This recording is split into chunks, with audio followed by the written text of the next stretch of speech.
तो दोस्तों परसिस्टेंट ने अपने क्वार्टर टू के नंबर को डिस्क्लोज कर दिया है। तो चलिए देखते हैं क्या है क्वार्टर टू के नंबर्स के अंदर। डाटा मिलियंस में दिया गया है, मैं आपको क्रोज में बता रहा हूँ। तो देखिए पिछले क्वार्टर की बात करते हैं तो पिछले क्वार्टर में कंपनी 3,333 करोड़ का रेवेन्यू जनरेट की थी ऑपरेशन के थ्रू।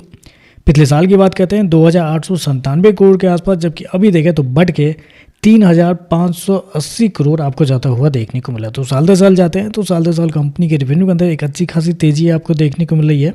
लगभग बोल सकते हैं 24 से 25% के आसपास का जंप आपको देखने को मिला। तो कंपनी का रेवेन्यू देखें तो साल दर साल 24% बढ़ता हुआ देखने को मिला। जबकि क्वार्टरली बेस पे जाते हैं तो क्वार्टरली बेस पे भी कंपनी के रेवेन्यू के अंदर लगभग 8% के आसपास की तेजी आपको देखने को मिला। तो कंपनी का रेवेन्यू देखें तो आपको साल दर साल क्वार्टर बढ़ते हुए देखने को मिल रहा है।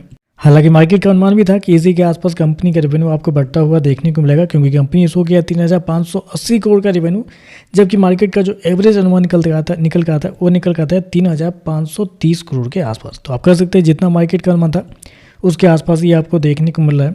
चलिए कंपनी के खर्चे क्या निकलते हैं वो देखते हैं। तो देखिए पिछले क्वार्टर में 2,832 करोड़ खर्च किए थे, पिछले साल 2,509 करोड़। अभी देखें तो कंपनी खर्चे 3,015 करोड़ आपको जाता हुआ देखने को मिल रहा है। तो खर्चे भी देखें तो खर्चे भी कंपनी के ठीक है, कंट्रोल में आपको देखने को मिला है। चलिए कंपनी का प्रॉफिट क्या है वो देखते हैं। तो देखिए पिछले क्वार्टर में कंपनी 424 करोड़ के प्रॉफिट में थी, पिछले साल 324 करोड़ के आसपास, जबकि अभी देखें तो बढ़ के 471 करोड़ आपको जाता हुआ देखने को मिला। तो कंपनी के प्रॉफिट के अंदर देखें तो प्रॉफिट के अंदर एक बड़ी तेजी आपको देखने को मिल रही है।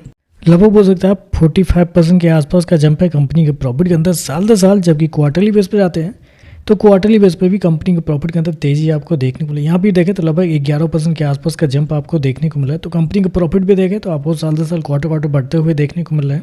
हालांकि यहाँ पे देखें तो मार्केट के अनुमान से थोड़ा सा बेहतर कंपनी का प्रॉफिट देखने को मिला है, क्योंकि कंपनी ने शो किया 471 करोड़ का प्रॉफिट, जबकि मार्केट का अनुमान था लगभग 450 करोड़ के आसपास। तो यहाँ पे देखें तो मार्केट के अनुमान से हल्का सा बेहतर कंपनी का प्रॉफिट देखने को मिल रहा है।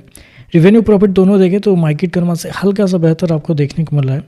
और ऐसे में कंपनी के मार्जिन की अगर बात कर लेते हैं तो पिछले साल कंपनी का मार्जिन 11.21% के आसपास था।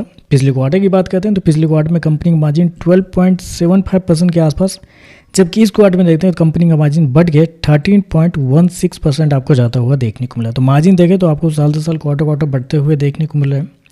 चलिए कंपनी के ईपीएस क्या है वो देखते हैं। तो देखिए पिछले क्वार्टर में कंपनी का ईपीएस 27.5 रुपये के आसपास, पिछले साल 21 रुपये के आसपास, जबकि अभी देखें तो बढ़ के 30 रुपये के आसपास देखने को मिल रहा है। तो ओवरऑल देखा जाए तो नंबर तो अच्छे देखने को मिले। कंपनी की रेवेन्यू प्रॉफिट सारा कुछ आपको बढ़ता हुआ देखने को मिला है। हालांकि जितना मार्केट का अनुमान था उसके आसपास से उससे हल्का सा बेहतर आपको देखने को मिला है। तो इस पर देखते हैं इस बार मार्केट कैसे रिएक्ट करता है, क्योंकि पिछली बार भी कंपनी के नंबर मतलब हल्का सा बेहतर थे, लेकिन उसके बाद से गिरावट आ गई थी। देखते हैं इस नंबर के बाद से एक अंतर कैसी तेजी या गिरावट देखने को मिलती है। आज के लिए बस इतना ही। वीडियो पसंद आए तो लाइक कीजिएगा, साथ में साथ चैनल को सब्सक्राइब जरूर कीजिएगा। धन्यवाद।